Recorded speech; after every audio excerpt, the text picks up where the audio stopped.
You're listening to Slasher Radio.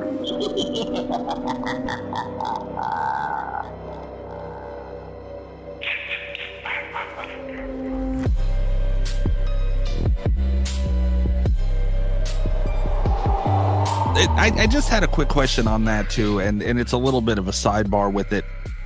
Games versus movies. You guys obviously have, collaborated with both, and you mentioned Resident Evil and all kinds of other things.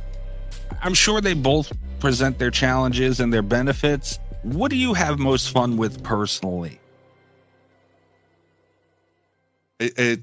For me, and because my direct involvement in these things tends to be not in the nitty-gritty of the daily production. I'm there on the partnership side. I'm there on the establishing what the content should be about and how we actually work together on things.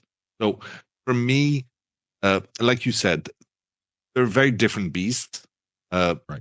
The advantages of games is that people understand exactly the language that we speak, and not just the language, but the fact that when you make video games, you have different. I often use the image like we have a different set of brushes and paints that we use to create whatever art, right? And so, video games is a different medium to books, to TV, to movies, and therefore, when we try to create things in video games, sometimes it's harder to explain to someone who spent their life creating movies what it is that we're going to do and how we're going to paint their IP in a new medium. That's not a problem with video game, which is great. It also comes with the added difficulty of they may have expectations, a very precise expectation in the visual language that we're going to use in the some of the power sets, sometimes in the design mechanics that don't fit with what they've set up as an IP. So they're usually a lot more involved in the design and the actual mechanics rather than just on the visual. So there's good things and bad things on both sides. To me, it really comes down to ideally working with someone who owns the entirety of their brand directly. Like, for instance, we talked to the people at Remedy for Alan Wake. They own their thing. They wrote the story. They can decide what is canon, what isn't. They can change things. They can explain why things, as opposed to, in some instances, we deal with someone who manages a catalog of licenses for old movies. And then we talk to them, and not only do they not necessarily understand video games, but even the IP that they represent, they might not have all the versions of it. They might not know the IP personally because they manage a catalog, right? So it sometimes adds a layer. So people that we've worked with who own their thing from start to finish, also who are very interested in it. Kadokawa is a good example with Sadako, which allowed us to create a version of their character that is older, right? A version of their character that is because we didn't want to have a kid, but Yoichi is the actual survivor in the canon of the Ring, is the only person who ever survived the curse, and therefore he's that child. So creating an aged version of him so we could have him as a survivor in Dead by Daylight was something that we worked very closely in collaboration with them. And it is now canon in the world of the Ring, which is amazing. Yeah. Okay. This is what I want to talk about here. Go ahead. The new chapter, All Things Wicked.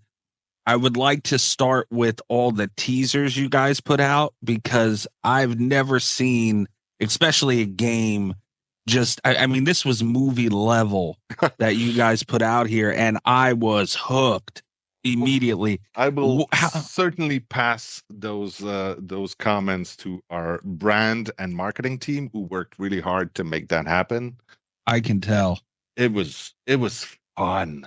That was literally my question. How much fun did you have doing that? I'd say, like, the people directly involved in creating all those assets, creating that whole idea of that campaign, it's very much inspired by the like Blair Witch Project and all this found footage thing and the that kind of cinema. It was a dream for them, and it was a blast because it's super fun and you get immediate intense reaction from the public, which is what you always aim to get, right? But these things were like, I mean, we saw the numbers in terms of like interactions and viewership. This was one of our most successful campaigns for sure. I've never seen screenshots of text messages trend on Twitter before. It was great. Yeah, And that's the fun of it. Catching the YouTube channel that goes live at midnight with just a video that's unexplained, and then the live feed just stops, and all these little details. You talk about polyester. I love when he puts on his tinfoil hat and goes on these crazy like theories of what the next thing could be, and feeding that crazy is so much fun. So much fun. And that's there's people who just want to get on and play the game and see the DLCs, and that's great too. But to be able to interact and have that other world of guessing, and then you open the community up to talking with each other, it was so much fun from the text messages to the security camera, you guys really created its own little world there. And it was funny because I was talking, Allie and I, with a few of our friends, and just talking about Dead by Daylight and the what ifs. And I said, man, it would be cool as hell to have like a Blair Witch Project thing going on. And I have no idea how they would do it, but I just want it. And then a few weeks later, this came out, and I was like, holy shit, wait a minute. But that was kind of what I was going with, that found footage feel. You guys nailed it. Thank you. That's very nice of you to say. I'm glad to hear that it was as appreciated from the outside as it was from. Maybe, yeah, that's it exactly.